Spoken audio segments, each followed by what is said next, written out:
Welcome to the Manager Tools Podcast for Monday, February 6th, 2006.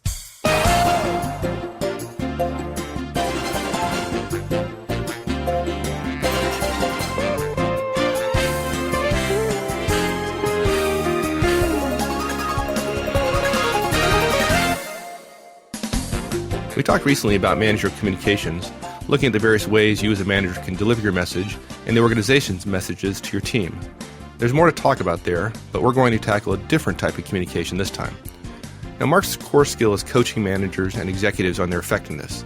These efforts take many different forms, because different managers have different strengths and weaknesses.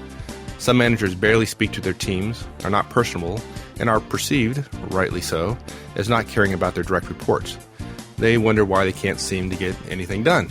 Others of us show genuine care and concern for our team and communicate often, but our desks are a disaster. We don't know how our team is performing against the standards of the organization, and we're constantly late meeting deadlines. So, different managers need different help at achieving what ought to be our core mission, effectiveness, which is achieving the right results for our organization.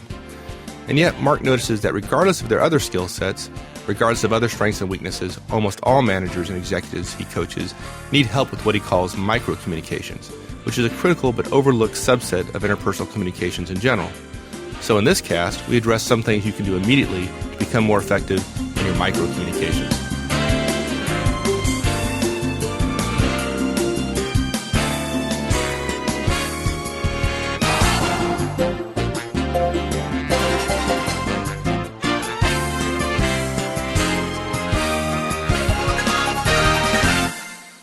So Mark, what the heck is micro-communication? Is that kind of like a micromanager who talks too much?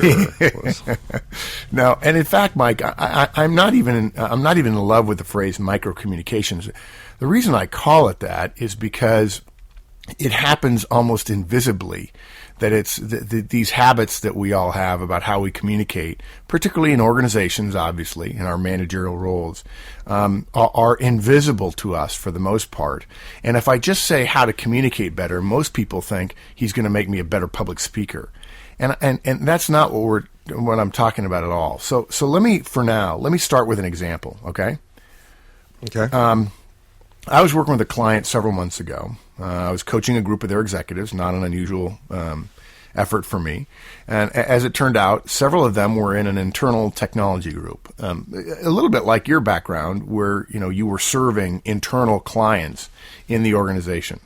And in this particular meeting that I was in, and I was there to coach to find out how they were doing working together, this internal technology group and their supported internal client, because they were getting ready to embark on a pretty significant initiative, and my major client at the organization said, please try to help them as much as possible because they've struggled a little bit in the past.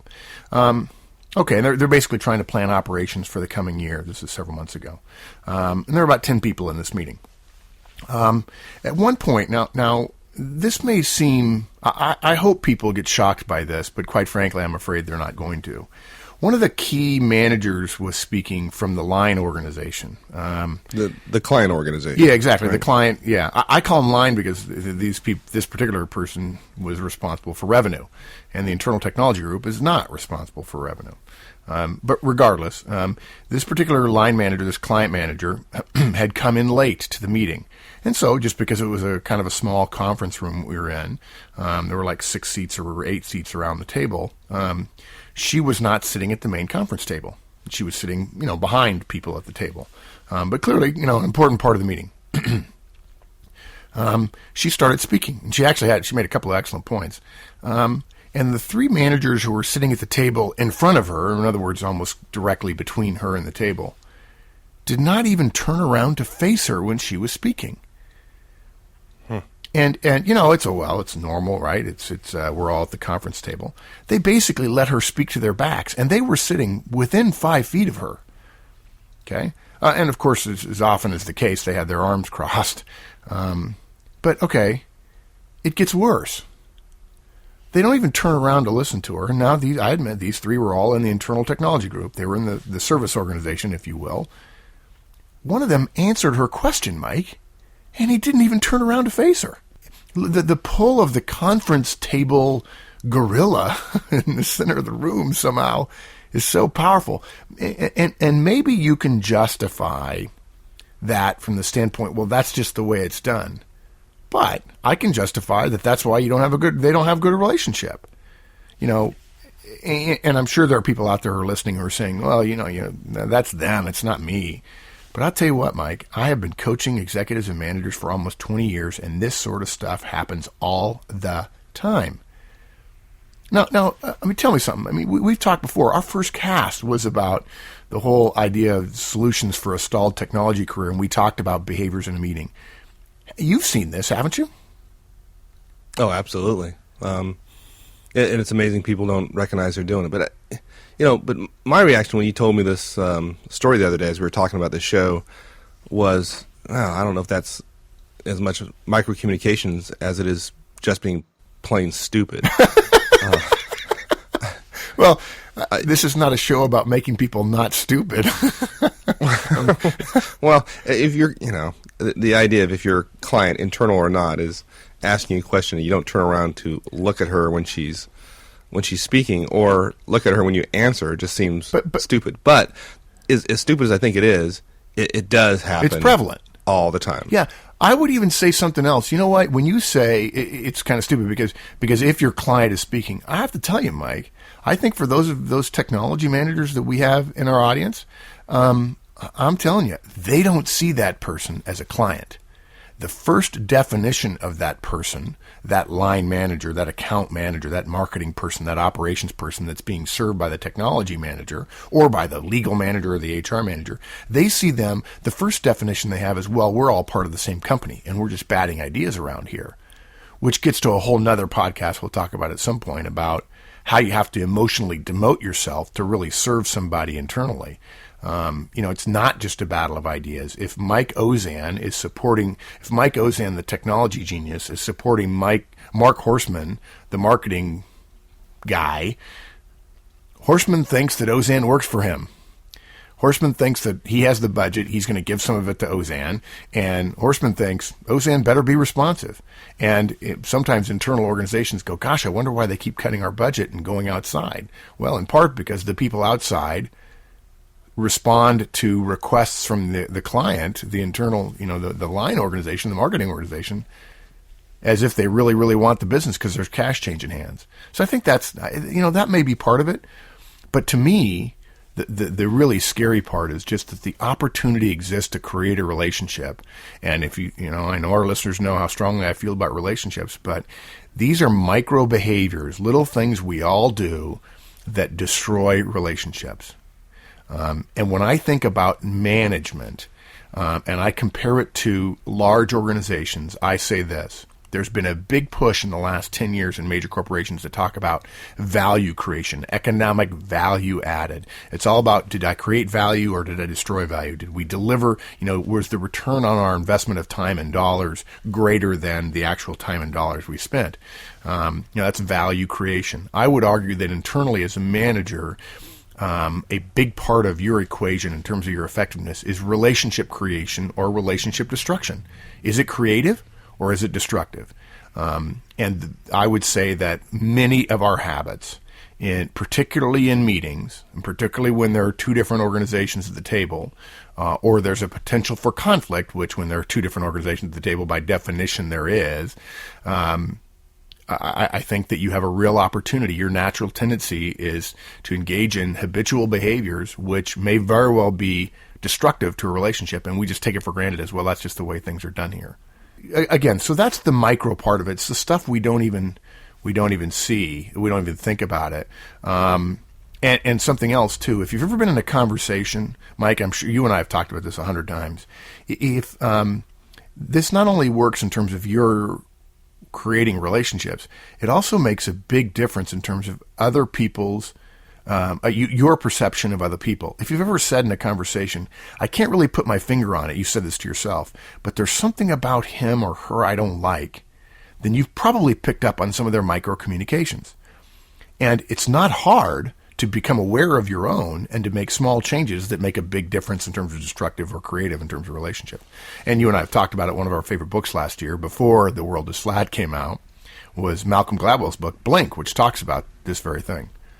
Absolutely. Yeah, let's agree that this is going to be a recurring theme of Manager Tools. In my head, Mike, I easily have 20 podcasts on microcommunications.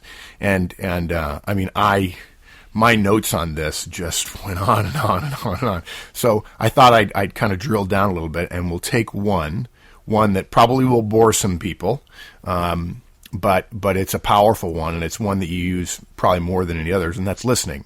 So let's take one in this show, and we'll talk about listening. And we want to go ahead and commit that the next show we're going to talk about responding? Yeah, let's do that. Yeah, and then over the course of the year, we'll weave them in and out of other casts as we have time and so on. Well, if somebody's getting ready to tune out because we're going to talk about listening skills, I think it would be a big mistake. Mark and I talk about this all the time, and I've had the privilege of being a client of Mark's some time back. As we're kind of going through the show notes here, I was terribly excited because there's just some things we're going to talk about today that I really hadn't thought about, or hadn't thought about them in the same way. So don't tune out. Well, good. This is good stuff. Good. And something else too, Mike. I think one of the dangers of listening, one of the hidden dangers around listening is it tends to be skill in this area tends to be inversely related to intellect. Let's be honest, Mike. You and I think of ourselves as reasonably intelligent, and when somebody's bringing up an idea that we can already see as not being relevant or not as right as ours, boy, we can engage in some pretty aggressive nonverbal, non-listening behaviors that we don't really intend to shut them down, but we intend to suggest that our idea is better. And I think there are plenty of people who think of themselves as successful and smart and effective who don't do this very well. So it may be inversely related to the normal set of skills that people tend to associate with management. Well, that makes me feel pretty good because people don't realize this, but in our normal 45-minute banter before actually recording the podcast, Mark and I were talking about some things, and I probably I need to work on my listening skills, put it that way. Well, after having reviewed the show notes. Well, here's the thing, though. The point is that just makes you normal because we all do. I mean, I catch myself when I'm talking to you. So, okay, good. So we're going to talk about listening. And I'll start off with an important distinction that it's not one of our actionable behaviors, but it's a way to think about listening that'll be real helpful. And, of course, it comes from, as you and I were talking about before, it comes from Mike Swinson, our good friend, who is an excellent 7 Habits of Highly Effective People facilitator, and he reminds me all the time of something when he and I are in an interesting exchange, that the difference between listening to respond, which is what most of us do most of the time, and listening for understanding. And because our next show is going to be about responding, we don't want people thinking, okay, well, tell me what I'm supposed to say. That's the danger in putting listening and responding together. So I think it's powerful that we're separating the two. You cannot respond effectively until you listen effectively. And if you're trying to respond too soon, you're not listening well. Yeah. There's another category there that he didn't cover. Sometimes I find myself in, which is, the first one, listening to respond, listening for understanding, and not listening because you think the other person's stupid. And, people are going to think we're arrogant. No. That's my problem, not anybody else's. I would suggest that that's fairly true in many organizations, and it becomes more true in terms of a percentage of the people around a table as supervisors become managers and managers become executives, right? Bunch of executives in the room. Boy, you've got some conflict, and that conflict shows up non-verbally big time, particularly when people are listening. I mean, the classic one is people feeling like they can stay on the email all the time during a big meeting. Like, no, you really can't.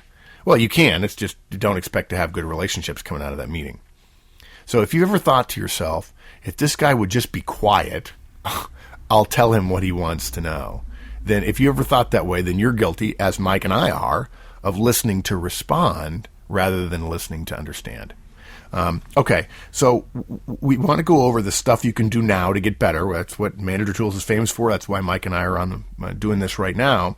And there are 5 things we're going to suggest that you do. They're very specific, and they may, in fact, as often is the case, some of you may feel like we're stating the obvious, but I've been doing this for years, and it's obvious that many people don't do this stuff. And the 5 things are: face the speaker. Gee, that should be obvious after my example. Look them in the eyes. By the way, I didn't say eye contact, didn't say make eye contact. Smile, nod your head, and take notes. Now, you might say to yourself, I know that. Yeah, folks, we know you know that. It's just that the vast majority of people that I'm asked to coach, good and bad, don't do it. There's a great book that just came out recently called The Knowing-Doing Gap. It's not enough to know this stuff. You actually have to practice it. Okay? And before we get into the details of each one of those, I want to put them in context. It's not really in the list, even though it's perhaps more important than any of the 5 things you're going to do, because it's not something you really can do. But I want to describe the purpose of all these micro behaviors. The purpose of these is to create listening skills that allow you to repeat what the speaker said. And that, your ability to repeat what the speaker says, will improve your relationship with the speaker. The fact is, if the speaker's talking, that time is theirs. You can believe that you're going to be thinking about some other problem. You better be thinking about a problem that's bigger than whatever it is you're talking about. And quite frankly, you may think that, but it's not always true that you can think of something more important than whatever anybody else is saying. I find it interesting that everybody does that, except when their boss is talking. So you may think that you're going to think of something more important, but not only are you not hearing what the person's saying, but you're also destroying your relationship with them. Mike and I catch ourselves doing it with each other. We find ourselves being short with one another because, I already got his point, let's just move on kind of thing. But in fact, we recognize that can affect, how effective we are later in the conversation because we feel like the other person's not listening and we have to work harder to get a point across.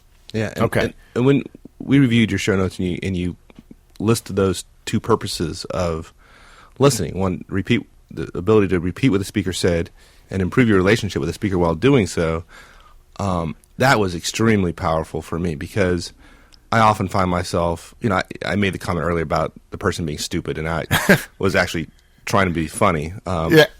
More accurately, you stop listening when you think you already know what the person is going to say.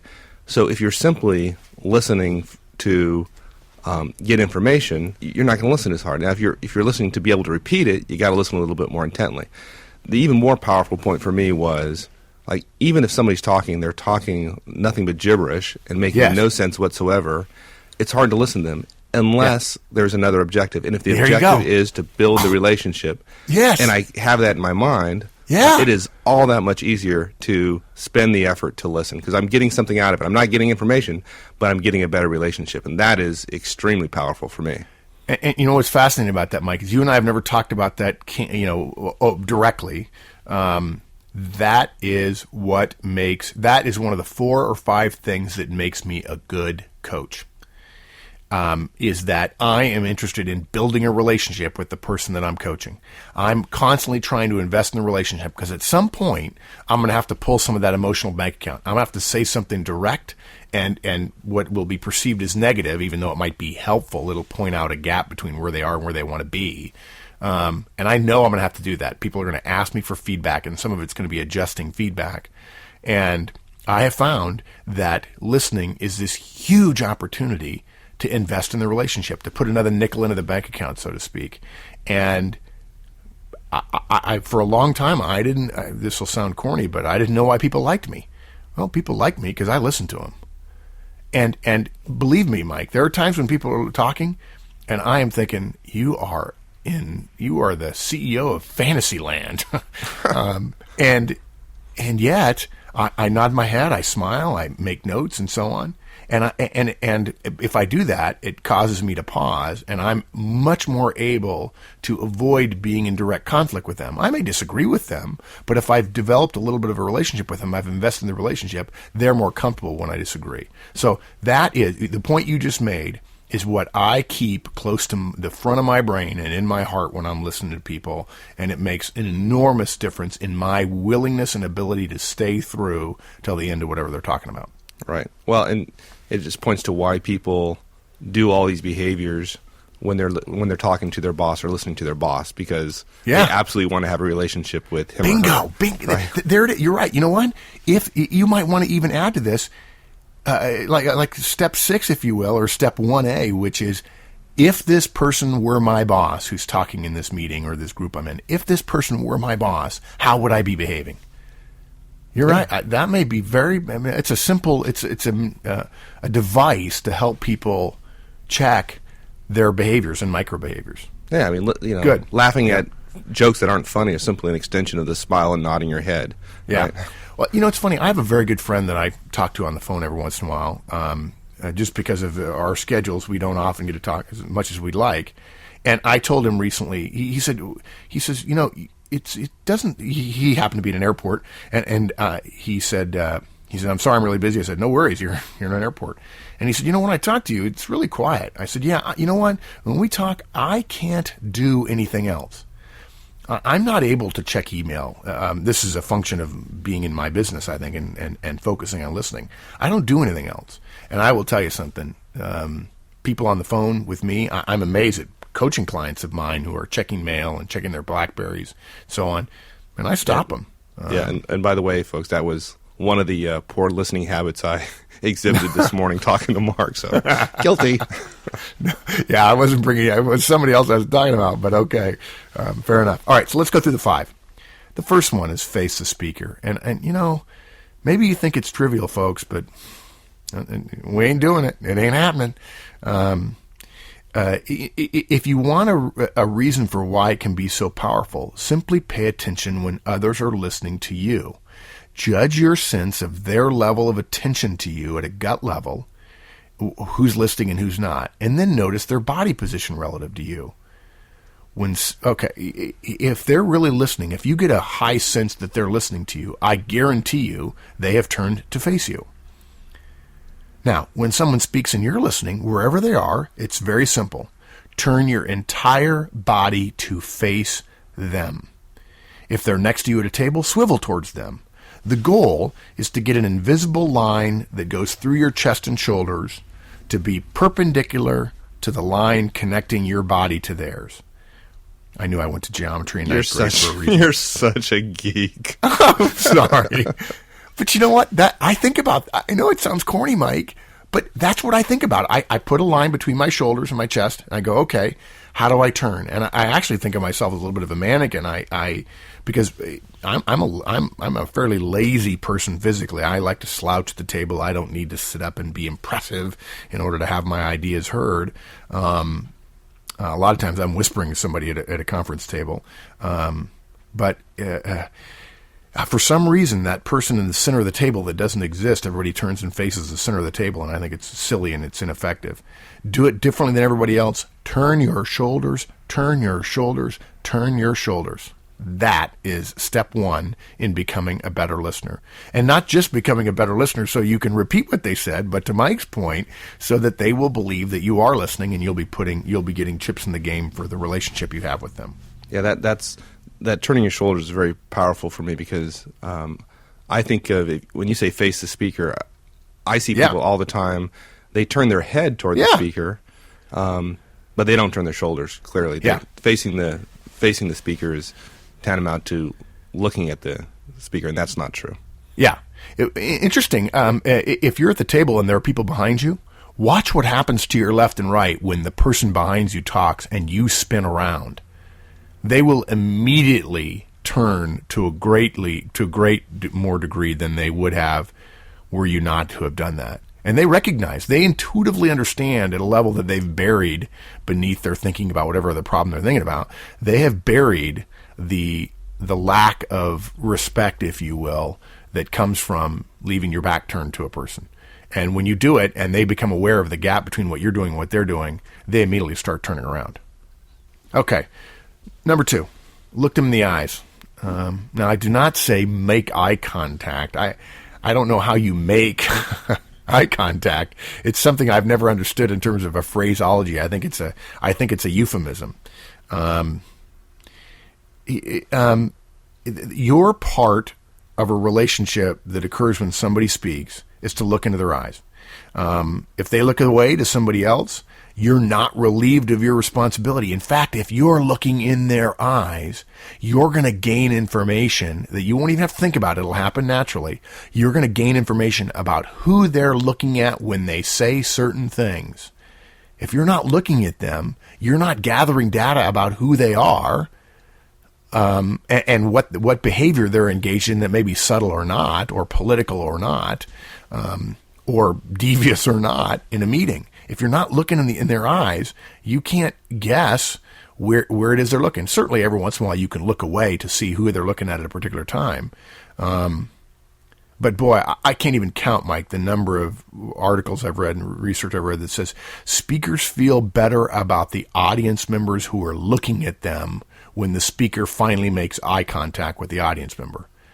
And by the way, this will make you a much better speaker, by the other side of communication, obviously.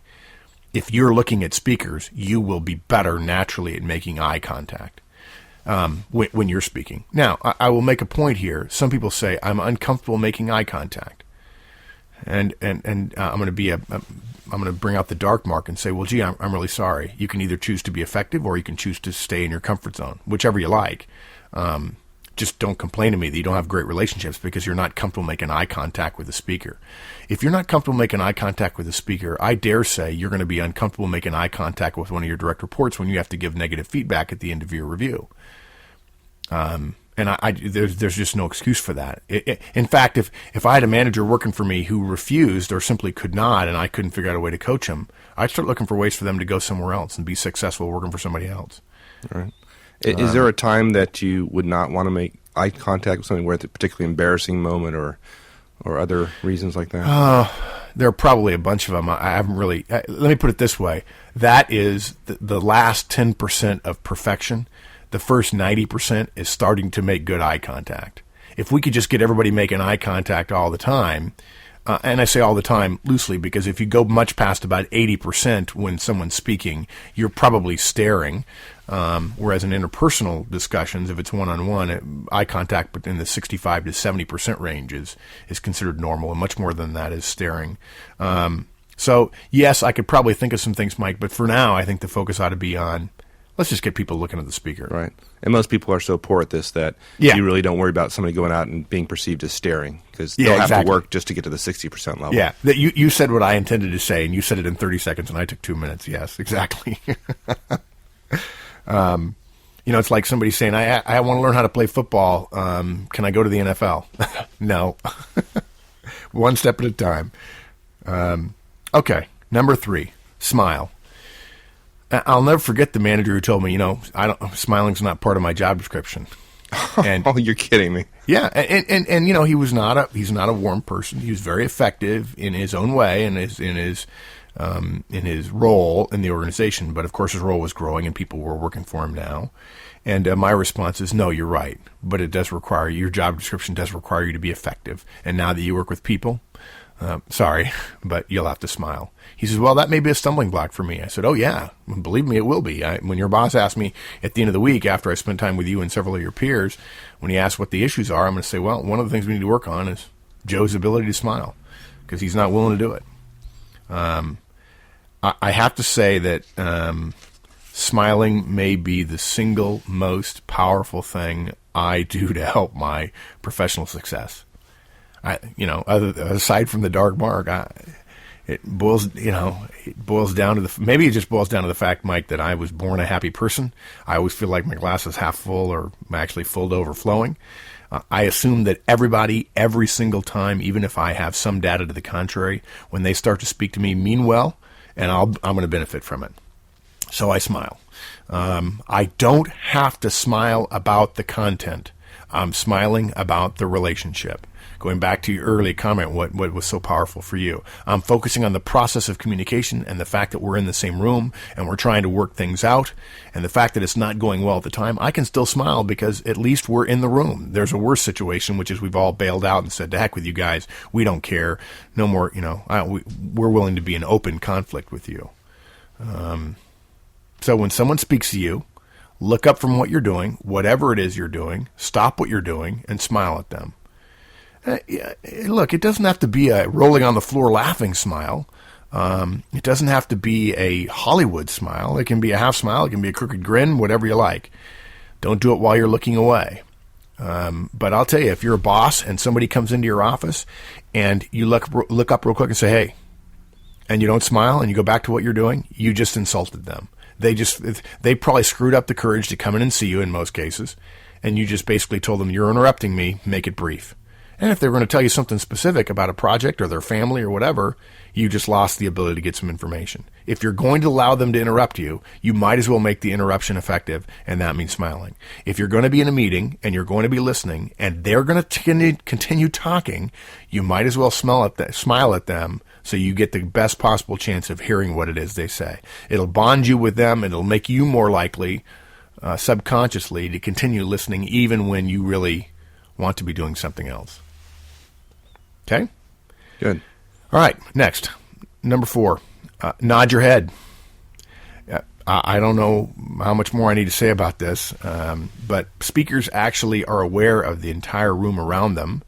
And even when they're not looking at you, you nodding your head sends them a subconscious message that you're trying to have a good relationship with them.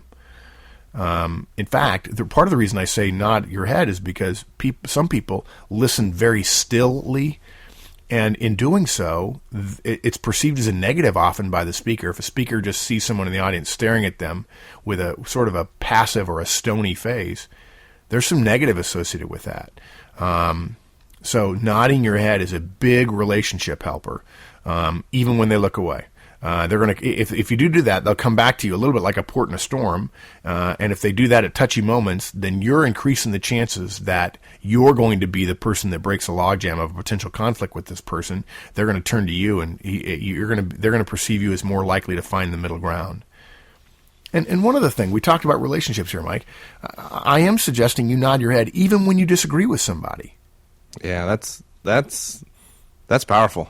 Yeah, look, I can understand their point of view. You and I disagree about stuff all the time. And I say to you, I understand your point. That's legitimate. I don't agree. I've got this other point that I think has more validity. But okay, I'm with you there. If I were in your shoes saying what you said, if you believe that's more powerful than the 3 data points that I have, okay, I would draw the same conclusion you did. And I would say something else that's a little bit of a challenge. If you can't understand someone's point because it's different than yours, in other words, you can't get around and put yourself in their shoes, you can't turn around and face the problem the way they're looking at it. If you can't understand somebody's point because it's different than yours, get out of management now, right now. Because as you grow in management, there's going to be more conflict. There's going to be more people facing things from different perspectives and different backgrounds than yours. And if you can't understand their point just because it's different, you will never be successful. You are not smarter than everybody else. You're not. You're not the final arbiter of what's right, and you don't get to judge. You're not being paid to judge. You are being paid to have judgment skills, but you're not being paid to judge. And when someone brings up a point that you disagree with and you judge them and you draw an emotional conclusion that has negative, like they're stupid, you're off track relative to what your job is. It's okay to evaluate. It's okay to make decisions. It's not okay to judge. It's ineffective. Don't withhold your smiles and your head nods because you don't understand or you don't like their point of view. That would be your issue rather than their issue. Yeah, I'm going to work on that, particularly smiling and nodding when I don't agree with what the person's saying. That probably doesn't come natural to me. So, yeah, when I talk to you, when you and I talk, I feel like I have to step up just because so often when we're talking about some of this stuff, you're a step ahead of me intellectually, and a lot of times. I'm trying real hard to reach out to you, and of course I'm doing it with, if we're face to face, I'm doing smiling and head nods and so on. And I Of course, you and I have known each other for 25 years. But I believe that would make you more effective. And gosh, you're already an effective manager. Imagine what it's like for so many of our newer listeners who have not been managing that long. This is an important relationship building skill. Yeah, I just wish you wouldn't reach out to me so much at 2 o'clock in the morning. Okay, so last is take notes. And we're not talking about meeting minutes, and they don't have to be fancy. We're not trying to create an accurate record. Note-taking has two purposes. One is to help you understand, and two is to strengthen the relationship. People feel more powerful when you take notes when they speak, and they like people who make them feel more powerful. And, taking a step further, they do more favors for people whom they like. It's really not rocket science. Another thing, too, is that note-taking makes you slow down mentally. The style of listening with note-taking is so slow compared to your previous style, most managers' style, of judging and tangent-taking, because you already know what they're going to say, that you will actually need something to do with your hands. Slowing down and thinking through and staying with the speaker, since you're not getting up and leaving the room, will cause you to have more time on your hands, and note-taking is a way to keep you a little bit busy. We could talk for hours about this stuff, Mike, and I'm desperate now. Of course, I'm sure people are saying, okay, I'm a good listener. How do I respond to somebody I disagree with? But I think for now, just sort of recap, those 5 points in terms of listening are if you do all 5 of these, you're going to be a quantum better as a listener. Face the speaker, look them in the eyes, smile at them, nod your head, and take notes. That's it. All right, I'm gonna personally try to use some of these over the next couple weeks and see what kind of results I get. Good. We're going to visit a client on Monday, so that'd be a good point to start, wouldn't it? Yeah, good. All right, man. Thank you, sir. Thank you. We'll see you. Thanks for joining us again this week for Manager Tool, and we hope to see you again next week. Next week, we're going to continue this conversation and talk about responding during communications, which usually happens after one listens. In the meantime, if you have any feedback or questions, be sure to leave those at our website, www.manager-tools.com, and we'll see you all again next week. So long.